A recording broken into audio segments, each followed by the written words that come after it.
aquilo que me dá esperança. Quero trazer à memória aquilo que me dá esperança.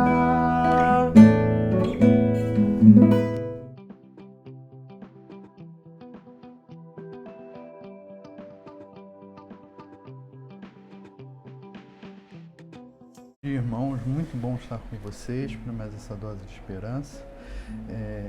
Desejo e peço a Deus todos os dias, oro para que Deus os conserve em paz e segurança nesses dias difíceis em que nós vivemos.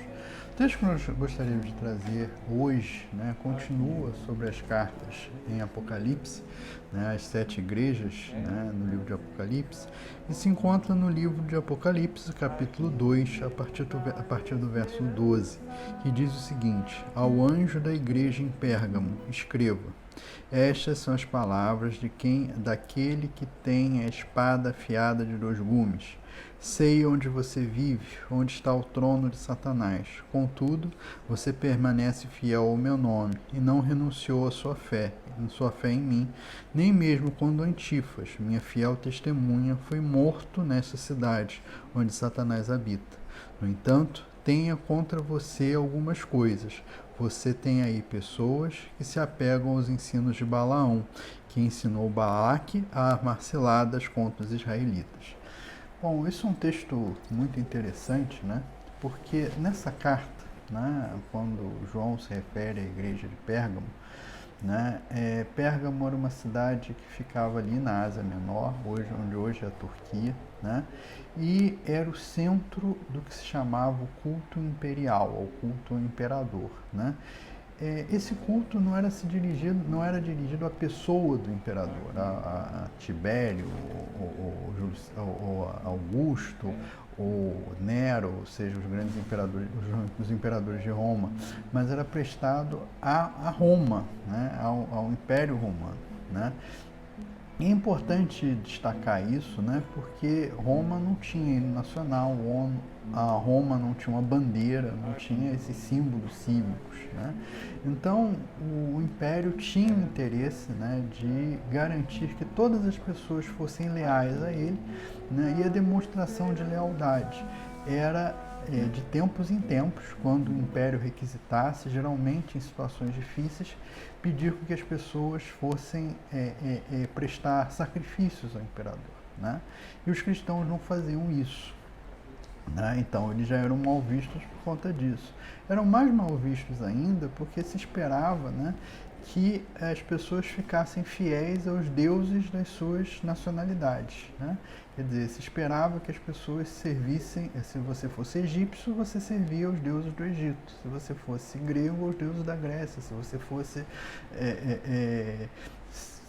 outros povos que existissem, você era fiel deveria ser fiel àqueles povos, para aqueles deuses, para garantir de que você adorando aquilo, o bem-estar do império fosse garantido. E os cristãos não faziam nada disso. Eles adoravam a Jesus Cristo. Eles eram romanos, ou gregos, ou sírios, ou egípcios, e deixavam de servir aos deuses dos seus antepassados para servir ao Deus de Israel.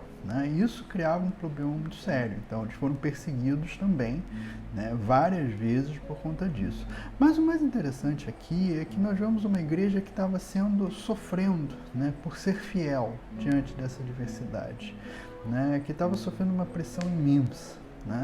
Mas que mesmo sendo fiel, mesmo resistindo de forma brilhante, sensacional, de uma forma assim louvável, elogiável diante das circunstâncias, eles precisavam consertar algumas coisas. João estava preso quando escreveu isso, então em vários momentos ele usa como se fossem códigos. Ele faz menção a Jezabel, Balaão, que eram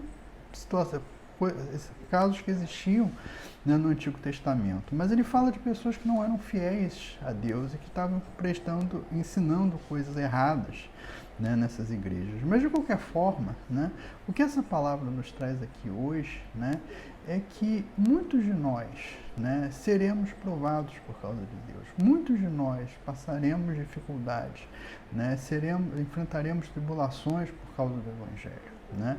Ele diz isso, né, e diz que muitas elas serão constantes, mas ele nos protegerá diante dessas circunstâncias. E nos pede mais ainda, nos pede para que mesmo diante dessas circunstâncias difíceis, nós cresçamos, nós aprendamos, nós tiremos as coisas ruins que ainda estão no nosso coração ou estão na nossa vida. Né? Nos purguemos dessas coisas, purguemos do fermento velho, como diz lá no Velho Testamento.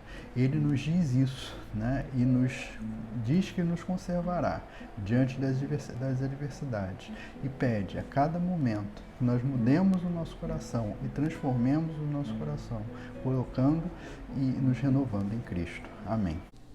Compartilhe esse vídeo em suas redes sociais. Ajude-nos a ampliar o alcance das publicações que nós fazemos para vocês. Siga-nos aqui no Facebook, no YouTube e no Instagram. Ore pelo nosso ministério para que possamos alcançar cada vez mais pessoas. Em nome de Jesus, Cristo é a nossa paz.